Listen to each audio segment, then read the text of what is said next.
Ciao calistenici, oggi vedremo un tutorial per imparare la bandiera o detta anche Human Flag in inglese. Questo tutorial è adatto a tutti i livelli, sia per chi inizia da zero sia per chi ha un livello più avanzato. La bandiera è una skill a metà fra tirata e spinta perché il braccio di sotto spinge sull'attrezzo e quello di sopra tira. Si può eseguire sia sul palo, maniglie o spalliera. Il livello di difficoltà è a metà tra base e intermedio, probabilmente la più difficile delle skill di base come ad esempio il sit back lever e molto più semplice delle skill intermedie avanzate come front lever, planche. Coinvolge principalmente le spalle, il dentato anteriore, i muscoli stabilizzatori della colonna vertebrale e chiaramente anche l'addome. Richiede una discreta mobilità, articolazione scapolo-omerale. Gli errori da non fare sostanzialmente ce ne sono diversi. Il primo è non mettere le mani, ad esempio alla spalliera, sulla stessa linea verticale. Facendo questo errore c'è il rischio di non imprimere forza in asse e quindi di perdere l'equilibrio e roteare lateralmente. Piegare le braccia durante l'esecuzione? Assolutamente no, blocco articolare. Un altro errore è quello di mettere la mano inferiore sopra l'asta e non a metà in posizione di taglio diagonale praticamente. Così facendo si rischia di sollecitare troppo l'articolazione del polso e non è una cosa buona.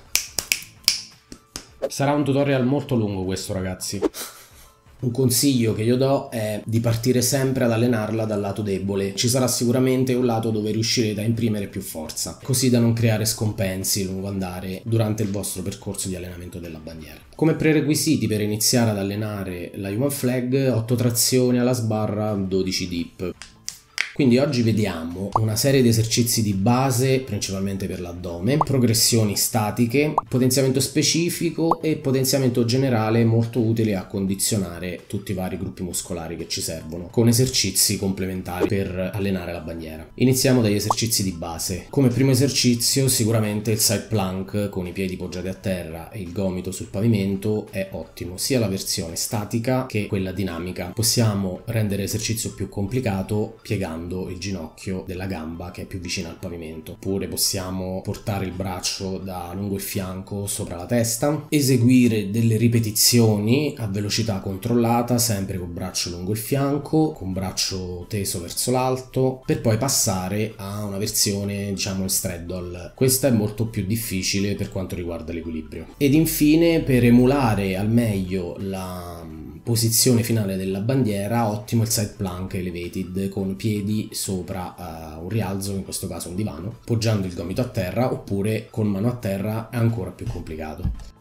Passiamo alle progressioni. Come primo esercizio statico, The Dang Flag alla sbarra, perché così mettendo il braccio sopra la testa e non in un supporto come può essere la spalliera risulta molto più semplice perché scarichiamo gran parte del peso. Possiamo fare sia la tenuta statica con il braccio sotto che spinge sul palo che sorregge la struttura, in questo caso potete farlo anche dentro con la sbarra in traporta, ed eseguire dei movimenti dinamici come dei leg raises a ginocchia piegate ad esempio. Sicuramente è più facile il blocco frontale rispetto a quello laterale. Partiamo sempre dal blocco frontale. Una volta che teniamo la posizione una decina di secondi possiamo aprire le spalle e spostarci lateralmente per arrivare al blocco laterale di The Dang Flag alla sbarra. Una volta mantenuta la posizione di 10-15 secondi possiamo iniziare ad approcciare la vera e propria bandiera alle maniglie in questo caso, ma va bene anche spalliera o palo. Per prendere confidenza con l'esercizio posso appoggiare il piede alla struttura così da agevolare l'apprendimento della progressione statica di The Dang Flag. Una volta che diventiamo forti in questa propedeutica switchiamo l'incline Human Flag, prima con gambe piegate e poi con gambe distese. Cerchiamo come parametro di mantenere un 10-15 secondi di isometria allenando tutti e due i lati. Da qui posso iniziare ad allenare la versione in straddle. Andremo a sollecitare particolarmente i glutei per tenere gambe divaricate.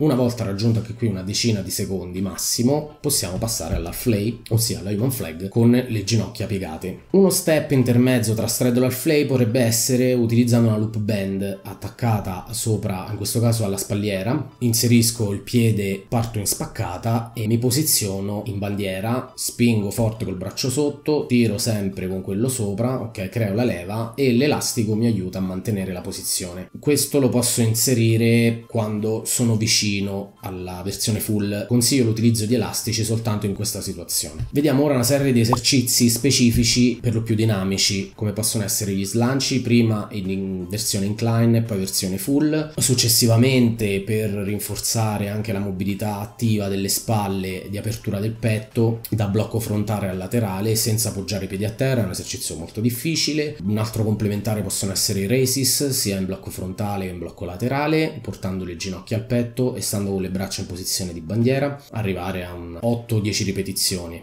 Se sentite fastidio, mi raccomando, sospendete la sessione di allenamento, perché la bandiera è quella skill, sì, è a metà tra base e intermedio, però sollecita molto le articolazioni. Complementare più difficile, magari quando abbiamo già preso la bandiera versione full, sono i raises da dedenga a bandiera full. 6-7 ripetizioni già si comincia a sentire. Vediamo adesso una serie di esercizi complementari di forza generale, come possono essere le wide pull up, quindi trazioni presa larga, aiutano per la fase di tirata. Tutti gli esercizi a corpo libero per le spalle, come pike push-ups, pike stand push-ups su rialzo. Anche qui arriviamo a fare una serie da 8-10 ripetizioni. Handstand push-ups di supporto al muro, questo è un ottimo esercizio complementare per la bandiera, mani larghezza poco più delle spalle, scendo fino a sfiorare con la testa a terra. Posso usare anche delle parallels per aumentare il range di movimento, un esercizio un po' più avanzato, e sicuramente dip zavorrati, che è uno degli esercizi migliori per allenare la spinta.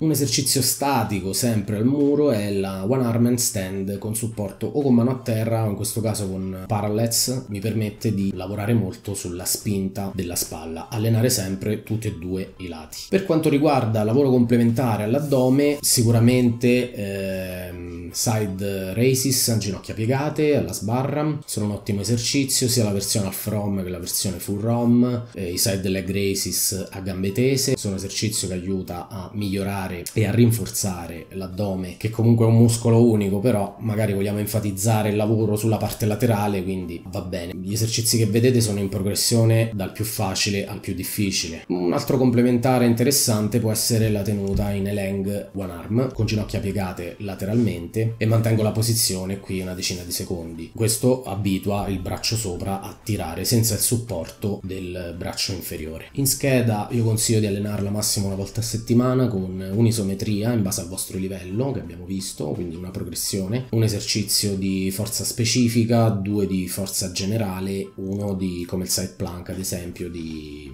condizionamento per l'addome. Non esagerate, perché appunto è una skill di mobilità, sollecita molto le articolazioni, quindi rischiate di farmi male. Vi ricordo il coaching online, se volete essere seguiti a distanza con scheda personalizzata, il servizio che offro, trovate tutti i riferimenti qui sotto in descrizione. Questo è quanto ragazzi, vi saluto, ciao!